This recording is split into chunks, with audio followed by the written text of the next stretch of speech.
It's a great day in our country. Thanks to the Republican Party, America is back, and we're excited about it. I talked to the president twice this morning already. He's having a big celebration for the first 100 days in Michigan, as Chairwoman McClain noted, and he's excited about all of that and everything that we're all doing together. We had a big meeting of the Republican conference this morning, and they're all excited. They were all home for the 2-week district work period, and they were moving around their districts and talking with their constituents and getting lots of pats on the back. It's a great time for the country, and you can sense our optimism about all that. It's been noted a couple times here, but 100 days ago, not far from where we're standing right now, President Trump made his historic return to the presidency. He made a lot of promises, and as Whip Emmer noted, the 4 words that best describe this administration so far is promises made, promises kept. We've recounted among this group many times, 77 million Americans delivered President Trump a landslide victory. We had our highest popular vote total ever as House Republicans, 74.8 million, and we got a mandate to do exactly what we're doing right now. We have not wasted a moment. President Trump has accomplished more in the first 100 days than most presidents do in their entire careers, their entire tenures. The Atlantic, right? I don't know if there's an Atlantic reporter here this morning, but that's not President Trump's, they're not a fan of him, right? Yesterday they described him this way, quote, "He is the most consequential American leader of the 21st century." And that's an understatement. President Trump has, here's a list: removed men from women's sports, ended DEI in the federal government and the U.S. military, expanded oil and gas extraction to lower prices, taken steps to end unfair trade practices, secured trillions of dollars in new investments in American manufacturing, deported criminal illegal aliens, stood up for religious liberty and rooted out anti-Christian bias, combated virulent anti-Semitism on college campuses. The list goes on and on and on. That's just barely scratching the surface. That's in 100 days. We're just getting started, and that's one of the reasons that we're so excited. Nearly every public opinion survey found that voters in the last election were most concerned about 2 things. This is just one metric for consideration: inflation and the wide open border and the crisis that created. Look at this. On just these 2 issues, in 100 days, illegal crossings are at an all-time low, as Congressman Downing noted, and inflation is falling rapidly. President Biden often said that he had exhausted his executive authority. He told me that we needed new laws. He told me this many times himself. We had to stop the border crisis, but Congress has to act. I pleaded with President Biden, do your job, use your executive authority. He claimed he didn't have it. But as President Trump has just demonstrated, all we needed was a new president. We needed real leadership. We didn't need new laws. The Trump administration has stopped illegal border crossings. Congressman Downing said it well, 99.9% success rate. The border crisis is solved. More than 100,000 illegal aliens and gang members have been deported, and that makes Americans safer. They feel more secure again. Groups of migrants are actually stopping their journeys, and they are turning around. You know why? Because we've got a new sheriff in town. Due to President Trump's border policies, we now know again that deterrence works. On inflation, President Trump promised to rapidly drive down prices and make American goods affordable again. The Consumer Price Index beat expectations, actually dropped 0.1% in March. That is the first time that has happened since COVID, okay? Inflation is cooling. Energy prices are down, as we all know. Trillions of dollars in U.S. investments have been secured by the Trump administration. And again, we're just getting started. President Trump built the greatest economy in the history of the world in the first Trump administration. And we know that he can do it again. And we're going to help. And that's what we're engaged in. People are excited all around this country. We set fundraising records in the first quarter. We gave all the numbers out to the members this morning. I raised $32.2 million in the first quarter. It's an all-time record for a Republican speaker in a midterm. I'm not taking personal credit for that. I'm saying this is an all-team effort. Every House Republican is out working. Their sleeves are rolled up. They're working around the clock. We're setting fundraising records. The vulnerable Republicans from the swing districts and the vulnerable Democrat swing districts, it's the Patriots and the frontliners, okay? The Patriots outraised Democrats 2 to 1. They almost doubled what Democrats raised, and they have almost double the amount of cash on hand right now. That's an indication of where the American people's sentiment is. They see that Republicans are delivering and Democrats are in disarray. While we're working to build on President Trump's successes and codify his agenda into law, the Democrats just still don't get it. I mean, they just keep demonstrating they don't get it. More than 100 days into the 119th Congress, and the contrast could not be clearer. Everybody said, recounted some of this today, but they don't have any message. They don't have a clear leader. They don't have a clear vision. They don't know what to do. Their platform has been repudiated, and they're turning on themselves. You know, the vice chair of the DNC is going to spend tens of millions to take down his own incumbents. That shows you where they are. They've resorted to cursing and shouting and outrageous political stunts. Their approval ratings are in the low 20s. Their most vulnerable members got outraised 2-1, as I mentioned, and it just goes on and on. I two polls I just want to highlight, and then we'll go to your questions. There was a poll that came out a little over a month ago. It's Quinnipiac, and I think it's the most telling poll of the first 100 days of this Congress.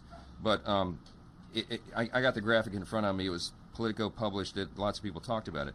The headline says Democrats face historic discontent with the base. Now, what they did was they polled Democrats and their approval of their own party and Republicans' approval of their own party. I mentioned this before, but Democrats are underwater 9%. They have a net negative 9% approval rating in their party, whereas Republicans in Congress are enjoying a 69% approval rating. Okay, so that chart is stark. It's the largest chasm between the two parties in history. It's the highest marks we've ever gotten and the lowest they've ever gotten. It tells you where they are. This morning, CNN has a new poll, getting you a nod right there on the front row, right? Republicans' view of GOP leadership, 78% approve, thank you, CNN, 21% disapprove, all right? Democrats' view of Democrat leadership, 42% approve, 57% disapprove. Stark contrast between the two. And one of the most baffling political displays that we've ever seen, congressional Democrats used their district work period to fly to El Salvador and provide comfort to a wife-beating MS-13 gang member who entered the U.S. illegally. I mean, it was a shameful performance, and I hope their constituents do not forget it. We won't. And we reflect on the first 100 days of the Trump administration. It's very clear which party's fighting for the American people, for a stronger and safer and more prosperous America, as Leader Scalise just said. We're happy to be here, and we're happy today. You can probably tell. Take your questions. Yes, sir. Thank you very much, Mr. Speaker. On the subject of polls about the first 100 days of President Trump's administration were released a few days ago, and he has the lowest approval rating of any president in the last 80 years, according to the Washington Post, ABC News, and Ipsos, I believe. Other polls suggest similarly low numbers. How do you interpret those numbers, and is that not a sign that your conference, your party, your leader need to be changing course given those low record ratings? No, look, there's always in any new administration, it's a roller coaster, right? When you come in and you make dramatic change, which is what he did, he's delivering on the promises made. There's some bumps along the road. We're changing everything. As we said, when President Trump was running, I told him, and we told our own voters, he could be the most consequential president of the modern era. Now the media is, all of you are acknowledging that is true. By extension, we can be the most consequential Congress as well, because we quite literally have to fix every area of public policy. The last 4 years was an absolute unmitigated disaster, and we got to fix it all. So when you're doing that, it's disruptive in a way, and the early initial people, they have an emotional reaction sometimes for the big changes, but what they're seeing and what the real polling is showing is that they understand that we're headed somewhere. This is out of the gates, all these big achievements that we just recounted. And I said, we're just getting started. The reconciliation bill is the big chunk of this. The vehicle through which we will deliver the America First agenda is this big, beautiful bill, which is why we call it that. The president's approval rating is better than it was in 2017 when he got started, right? Because people trust him. The thing about President Trump is he's had an administration. This is not a new thing. People remember. It's hard to remember. It seems like it was 20 years ago. But right before COVID, we had the greatest economy in the history of the world. There's been a little question and concern about, the rocky start, some of the stock market, some of the tariff policy and all that. But right now, even today, people are beginning to see the dust settle on that. They understand there was a master strategy behind this, and they're seeing the results. We're going to have 100 countries, by some accounts, and maybe higher, renegotiate their trade policies with America because of what President Trump did. He's the only leader bold enough to have done that. And that's going to be a net positive, of course, for all the American people. It's going to be more fair for us. We trust the executive to do that. We trust this executive to do that. And President Trump has had some great achievements. So, look, polling goes up and down. We all talk about it, pros and cons. But at the end of the day, we're going to deliver on these results, and the American people are going to reward us for it. Yeah. Two of your members, Elise Stefanik and Mike Mueller, are both considering runs for governor of New York. Those, one seat in particular, Congressman Mueller's seat, may be one of the most competitive in the country. They can't do both. They can't run for governor and Congress. Will you have conversations with them about what works best for your conference, and have you started having those conversations yet? I have lots of conversations.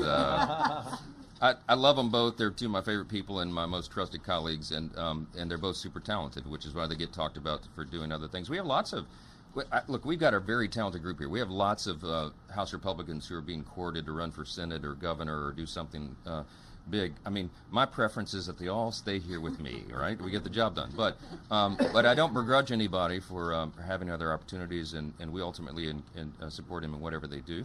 But are we having conversations?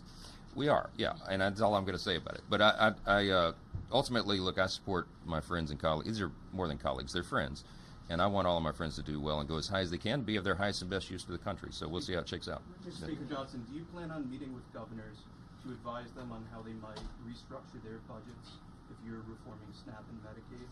Because Kathy Hochul is working on the New York budget. Yeah, I'm not sure Kathy Hochul and I are going to sit down and talk about New York's budget. But I will just say this. We're going to be good stewards of the taxpayers' resources, okay? Do not believe the hype. Do not believe the lies the Democrat Party has said. We had their ads taken down, okay? They were running ads around the country and in swing districts trying to convince people that Republicans were going to gut Medicaid. It's just simply not true, and that's why their ads and billboards had to come down. We sent them a cease and desist letter because we pointed out they were lying.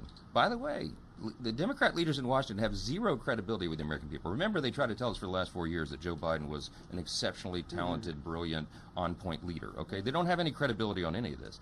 We're going to prove the opposite. The committee markups, as Leader Scalise noted, we have 7 committees marking up components of the big, beautiful bill this week. We have 4 others next week. That third week that we return, the Budget Committee will merge all that together into the one big, beautiful bill, and you will see the results. We are going to preserve the programs. We're not gutting Medicaid. We're going to reduce fraud, waste, and abuse, which every single American should be applauding. The Democrats should as well, but they're not allowing themselves to do it. And we're going to make sure it works better. We're going to preserve the program, not cut it. It's exactly the opposite of what the Democrats are saying. So the states will adjust to all these things, and we will make sure that the people who need these benefits and rely upon them are protected. Okay, that's the whole thing. Yeah. Apologies for a wonky tax question. One of the big concerns for some of our investors and Bloomberg readers is the tax treatment of carried interest. The president wants to change that. What are your views on that? I've listened to the discussion, a very thoughtful discussion back and forth amongst interested parties, and I'm not going to forecast where that comes. I mean, I know. Look, I'll say this about our Ways and Means Republicans: they have put in, I mean, literally scores of hours down in the basement with the whiteboards, gaming out the very ideas and making sure that we make the right choices. You'll see a lot. That markup will be very telling on that. But they've come to a consensus. I'm not going to get out in front of them before that's discussed and released in committee. But we've heard from interest groups around the country, and we want to do right by them. I think. At the end of the day, I think what's going to be great about this legislation, the reason it's going to be so consequential, the reason it's going to be the biggest legislation, I think, in many decades that Congress has passed, is because not only are we going to give everybody a tax break, right? They're not going to have the largest tax increase in U.S. history at the end of this year. It's going to help hardworking families. It's going to be turbo boost to the economy, because I think this will send a message of stability to the markets, the bond market, the stock market, investors, job creators, entrepreneurs, that they have their tax rates permanent and solidified. They know they can plan accordingly, and that people have more money in their pocket to spend on their own families and their own needs and obligations. That's going to be good for everybody.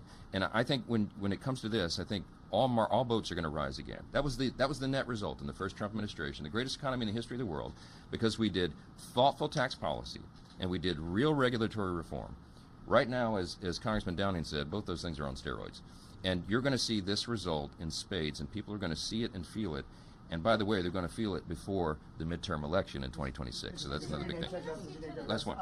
You inserted a provision in a rule to block efforts to target Trump on tariffs. And now you've done the same to prevent resolutions of inquiry, including this probe into Pete Hegseth and his use of Signal. Why are you using the rules of the House to effectively protect Trump rather than let the House work its will? No, we're using the rules of the House to prevent political hijinks and political stunts, and that's what the Democrats have. As I mentioned, no leader, no vision, no platform. All they have is obstruction. They're trying to target. They showed us over the last 4 years, the last 8 years. They used lawfare. They used conspiracy theories. all these political weapons to just go after the president and make his life miserable. That's not what the American people voted for. That's not what they deserve. We can do better. So we're preventing this nonsensical waste of our time. We don't have time to waste. We got to, as I mentioned, we got to fix every. Tariffs they're using.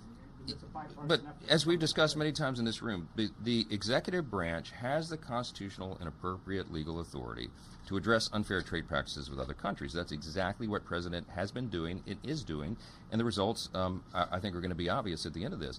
We have to give them the runway. This is not a separation of powers concern at all. Congress has a role to play, but so does the executive, and I think everything they've done thus far has been entirely lawful and appropriate, and that's what our policies reflect. So we're going to continue to do that, and I think the American people are going to see the result at the end, and they're going to be quite satisfied by all this. So we got to move. Can you give a quick timeline on reconciliation? Yeah, I'll just say this: we're sticking to our plan. We had a Big Six meeting yesterday with Secretary Bessent and Kevin Hassett at NEC.